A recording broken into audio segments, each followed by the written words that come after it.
মহিলারা নিজ বাসায় গেঞ্জি পরে থাকতে পারবে কি? হ্যাঁ পারবে।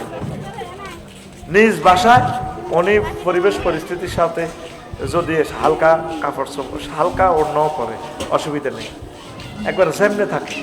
তবে শর্ত হইলে অন্য কেউ তার রুমে ঢুকতে পারবে না, শুধু তার প্রিয়তম হাজব্যান্ড।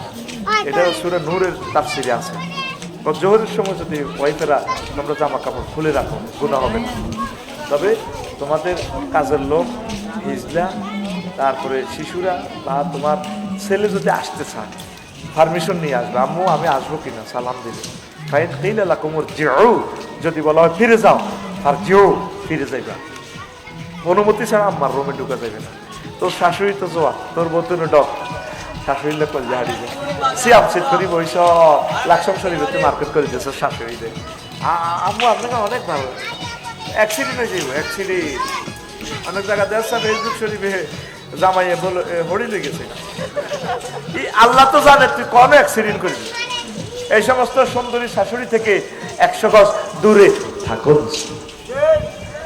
আর শাশুড়ি আম্মারাও যদি জামাইয়া হেলাম করতে লাগে, না হেলামের দরকার না, কি হেলাম দিতেছি আমার কলিজার টুকরা মেয়ে তো দিতেছি, হেলাম টেলাম যা দরকার ইয়ে আনে না। মুখে বলো দূর থেকে, 100 হাত দূর থেকে বলো শাশুড়ি আসসালামু আলাইকুম। জামাইগণ সাবধান, সতর্ক থাকুন। পজিটিভ নেগেটিভ আর্থিং লেগে গেলে কর্তৃপক্ষ কোম্পানি আল্লাহ জাল্লা শানু দায়ী ন। ইতি সূরা নূর। অনুষ্ঠান একযোগে প্রসারিত হচ্ছে মিডিয়াময়ে 437 কিলো হার্জে ঠেঙ্গারবাম মনোহরগঞ্জ থেকে, টাওয়ার নম্বর 405। আচ্ছা প্রিয় হুজুর, মহিলারা এটা বলছি নিজ বাসায় পারবে। খবরদার আম্মাজিরা পড়বেন যে জানালা টানালা লক করিয়ে, পরে দেখবেন ভিডিও করলে শেষ লাইফ মার্ডার।